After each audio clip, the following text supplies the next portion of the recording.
ఈరోజు మన ప్రశ్నకి వచ్చిన గెస్ట్ మీరు ఊహించని ఒక వ్యక్తి.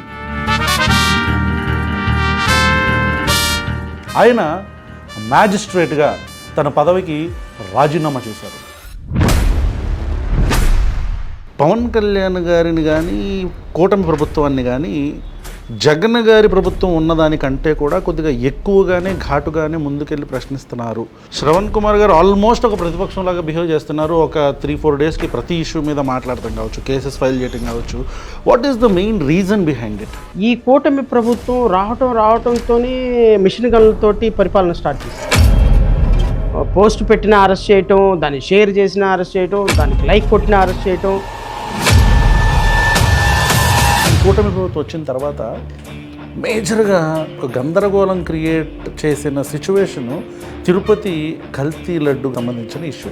వాళ్ళ ఎలిగేషన్ ఏ టైంలో జరిగిందని? అది జగన్మోహన్ రెడ్డి గారు ఉన్న టైంలో 19 నుంచి 24 వరకు జగన్మోహన్ రెడ్డి టైంలో కల్తీ నెయ్యి వాడి లడ్డు తయారు చేశారు.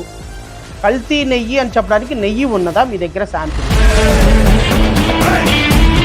బాబు గారు గవర్నమెంట్లో వచ్చిన నెయ్యి ట్యాంకర్ని పరీక్ష చేస్తే పంది అవశేషాలు, ఎద్దు అవశేషాలు కలిసినాయి అని రిపోర్ట్ వస్తే అది 2019-24లో కూడా అలా కలిసి ఉండొచ్చేమన్న హైపోథెటికల్ వ్యూలో స్టేట్మెంట్ ఇచ్చినట్టు కాదా?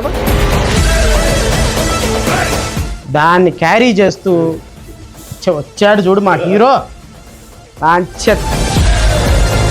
తీసుకురండి రాఘవేంద్ర స్వామి డ్రెస్ అన్నాడు, తల గుడ్డ కట్టాడు, వెనకాల పీలకు కట్టాడు, గోచి కట్టేశాడు, చీపుర్లు తీసుకురండి అన్నాడు.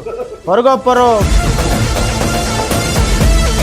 ప్రశ్నించడానికి పార్టీ పెట్టిందేమో పవన్ కళ్యాణ్.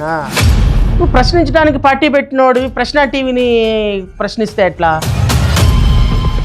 సిట్ రిపోర్ట్లో జంతు అవశేషాలు కలవలేదని రావటం వల్ల తలలు పట్టుకొని కూర్చొని కలిసినట్టయితే బాగుండేది అని అనుకునేటువంటి దుర్మార్గుల్లో మొదటి దుర్మార్గుడు చంద్రబాబు. అపోజిషన్లో బేసిక్గా ఫ్లెక్సీలు పెట్టి ఇట్లా చేస్తారు, కానీ ప్రభుత్వం కల్తీ జరిగింది అని చెప్పని ఫ్లెక్సీలు పెడుతున్నారు. సనాతన ధర్మాధికారి అన్అపాలజెటిక్ పవన్ కళ్యాణ్ గారు కర్త కర్మ క్రియ తోటి వేసినటువంటి వేషం అల్టిమేట్గా అట్రప్లా. చంద్రబాబు నాయుడు గారు పిఆర్ మేనేజ్మెంట్కి ఎక్కువగా ప్రాధాన్యత ఇవ్వటం అనేది మీరు చూసే ఉంటారు ఈ మధ్య. వాళ్ళ లెగసీ అలాగుంది, వాళ్ళ అదృష్టం అలా ఉంది. నారా లోకేష్ ముఖ్యమంత్రి చంద్రబాబు నాయుడు కొడుకు కాతే పరిస్థితి ఏంటి? అకౌంటెంట్గా 10,000 రూపాయలు ఉద్యోగం కూడా రాదా? ఇంకా మీ కెమెరామెన్ బెటరు, ₹1,00,000 50,000 సంపాదిస్తాడు హ్యాపీ.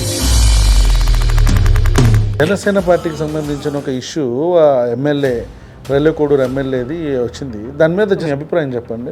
అనకూడదు కానీ బూతులు వస్తాయి నా నోటికి. ఏందా జనసేన కమిటీ? ఇదేమైనా కాన్స్టిట్యూషనల్ కమిటీయా? బొంగులో కమిటీ?